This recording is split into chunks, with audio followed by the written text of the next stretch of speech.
नमस्कार दोस्तों, UP competition classes के चैनल से मैं आलोक चौहान आप सभी का हार्दिक स्वागत करता हूं। दोस्तों, आज मैं लेके आया हूं आपकी लेखपाल परीक्षा के लिए बहुत ही महत्वपूर्ण प्रश्न जो आपकी परीक्षा में आने के प्रबल संभावना है उनसे संबंधित बहुत ही महत्वपूर्ण प्रश्न। ठीक है, तो अगर आपने हमारे यूपी कंपटीशन क्लासेस चैनल को अभी तक सब्सक्राइब नहीं किया है तो कृपया करके आप चैनल को सब्सक्राइब कर दीजिएगा, वीडियो को लाइक कर दीजिएगा, ज़्यादा से ज़्यादा शेयर कर दीजिएगा। अगर आप इन प्रश्नों की पीडीएफ फाइल चाहते हैं तो आप हमारे डिस्क्रिप्शन बॉक्स में जाके इन पीडीएफ फाइल को डाउनलोड कर सकते हैं, अथवा हमारे दिखाए गए व्हाट्सएप नंबर जो आपको दिखाए जा रहे हैं स्क्रीन पर व्हाट्सएप नंबर है उन पर जाके आप पीडीएफ फाइल सीधे हमसे ले सकते हैं। दिखाई गई वीडियो में अगर आपको कोई भी समस्या है, शिकायत है या आप हमें सुझाव देना चाहते हैं तो आप हमारे दिए गए नंबर पर संपर्क कर सकते हैं, अथवा कमेंट्स बॉक्स में जाकर हमें कमेंट्स जरूर लिखें। चलते हैं पहले प्रश्न की ओर। तो पहला प्रश्न कह रहा है, कपड़े का बना हुआ अभिलेख जिसमें भूमि की आकृतियां बनी होती हैं, खसरा नंबर दर्ज होते हैं तथा भौगोलिक स्थिति दर्शाई जाती है को क्या कहते हैं? तो ऐसा आपका अभिलेख है सजरा। सजरा क्या है? सजरे को कहते हैं नक्शा।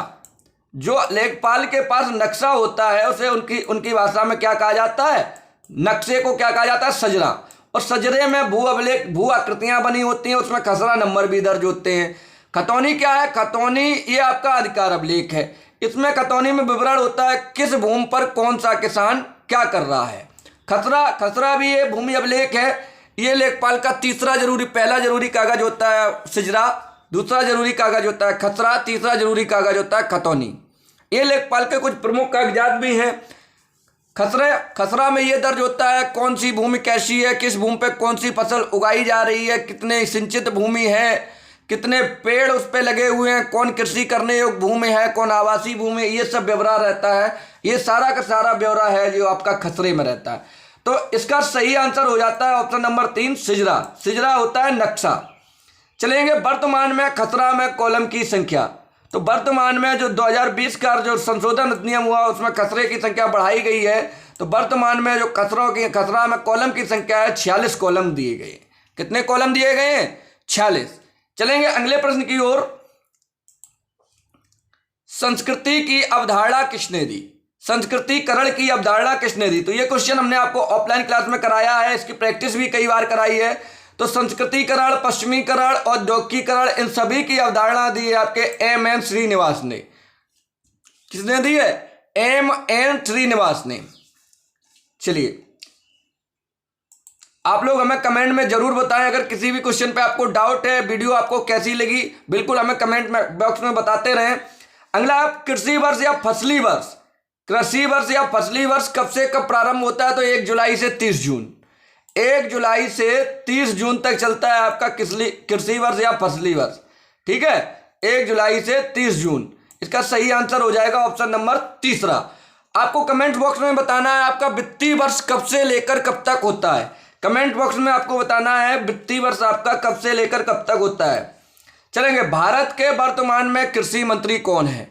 आसान क्वेश्चन है। भारत के वर्तमान में कृषि मंत्री कौन है? तो वर्तमान में भारत के कृषि मंत्री हैं नरेंद्र सिंह तोमर। और नरेंद्र सिंह तोमर आपके मुरैना से सांसद है। कहां से सांसद है? मुरैना से नरेंद्र सिंह तोमर सांसद है। ठीक है दोस्तों, मुरैना से आपके नरेंद्र सिंह तोमर जी सांसद है। अगर हम बात कर लें यहाँ पे मनसुख लाल मंडाविया, तो ये मनसुख मंडाविया जो आपके हैं ये केंद्रीय स्वास्थ्य मंत्री हैं। किरण रिजिजू ये आपके खेल मंत्री हैं। ठीक है, सॉरी, किरण रिजिजू अब आपके कानून मंत्री बन गए। किरण रिजिजू आपके कानून मंत्री बन गए। अश्विनी वैष्णव कौन है? आपको कमेंट्स बॉक्स में बताना है, नहीं तो हम वीडियो के अंत में इसका आंसर देख के जाएंगे। चलेंगे अगले प्रश्न की ओर। पटवारी शब्द का प्रारंभ किसने किया? पटवारी शब्द का प्रारंभ किसने किया? आंसर आप लोगों को बताना है। पटवारी शब्द का प्रारंभ किसने किया? नहीं सॉरी, पटवारी पद का सर्वप्रथम प्रारंभ। तो पटवारी पद आया था आपका शेरशाह सूरी के जमाने में। और शेरशाह सूरी ने अपना पटवारी नियुक्त किया था राजा टोडरमल को। किसे नियुक्त किया था? राजा टोडरमल को। जो शेरशाह सूरी थे इन्होंने राजा टोडरमल को अपना पटवारी नियुक्त किया था। जो इनके भूमि से संबंधित काम देखते थे राजा टोडरमल। और अगर हम बात करें अकबर का क्या रोल था, तो अकबर ने पटवारी के कार्यों में या पटवारी में कुछ सुधार किए। पटवारी पद में अकबर ने कुछ सुधार किए। सुधार किसने किए? अकबर ने। अगर हम ये कहें कि चौधरी चरण सिंह ने पटवारी शब्द को कर दिया लेखपाल। क्या लिख दिया? चौधरी चरण सिंह ने इसका नाम बदल के कर दिया लेखपाल। आप लोगों को बताना है चौधरी चरण सिंह कौन थे, चौधरी चरण सिंह कौन थे। ठीक है, चलेंगे अगले प्रश्न की ओर। तहसील शब्द का क्या अर्थ है? तहसील शब्द का क्या अर्थ है, इसका आंसर आप लोगों को देना है। तो तहसील शब्द का अर्थ है राजस्व संग्राहक, राजस्व संग्रह। सॉरी, तहसील का अर्थ क्या है? राजस्व संग्रह। अगर इसमें हम जोड़ दें तहसीलदार, तहसीलदार, तो तहसीलदार शब्द का क्या अर्थ है? तो तहसीलदार शब्द का अर्थ हो जाएगा राजस्व संग्राहक। तो आपका तहसीलदार शब्द का अर्थ क्या हो जाता है? राजस्व संग्राहक। तो इसका सही आंसर हो जाएगा तहसील शब्द का जो अर्थ होता है राजस्व संग्रह अर्थ होता है। चलेंगे अगले प्रश्न की ओर। लेखपाल वर्ष में कितनी कृषि पड़ताल करता है? लेखपाल वर्ष में आपकी 3 कृषि पड़ताल करता है। एक आपकी खरीफ के समय, एक रबी के समय और एक जायद की फसल में। ठीक है, तो लेखपाल वर्ष में 3 पड़ताल करता है। चलेंगे अगले प्रश्न की ओर। अमीन नामक कर्मचारी का मुख्य कार्य क्या होता है? जो अमीन नामक कर्मचारी होते हैं उनका मुख्य कार्य क्या होता है? किसानों को सजा देना, किसानों की फसलों को बेच देना, भू राजस्व की वसूली करना, खसरा खतौनी बनाना। तो जो भू राजस्व की वसूली का कार्य था या कार्य जो भी इससे संबंधित कार्य और राजस्व वसूली से संबंधित, ये आपके अमीन नामक जो कर्मचारी होता है भू राजस्व की वसूली के लिए होता है। चलेंगे अपने अगले प्रश्न की ओर और ये शायद आपका 10वां प्रश्न है। किसान सम्मान निधि योजना कब से प्रारंभ हुई? किसान सम्मान निधि योजना कब से प्रारंभ हुई? तो इसका सही आंसर हो जाता है 24 फरवरी 2019 को। कब से प्रारंभ हुई? 24 फरवरी 2019 को। अगर हम बात करें 2 अक्टूबर 2014 को, तो ये आपके स्वच्छ भारत मिशन की शुरुआत होती है। ठीक है, 2 अक्टूबर 2014 को आपके स्वच्छ भारत मिशन की शुरुआत होती है। 28 अगस्त 2014 को जनधन योजना, 28 अगस्त 2014 को जनधन योजना, जनधन योजना के तहत देश के सभी परिवारों को या सभी देश के सभी परिवारों को या परिवार के प्रत्येक सदस्य को बैंकिंग के साथ जोड़ना। तो इसका उद्देश्य था, जो प्रधानमंत्री जनधन योजना आई थी, कि देश के सभी परिवारों को बैंकिंग के साथ जोड़ना।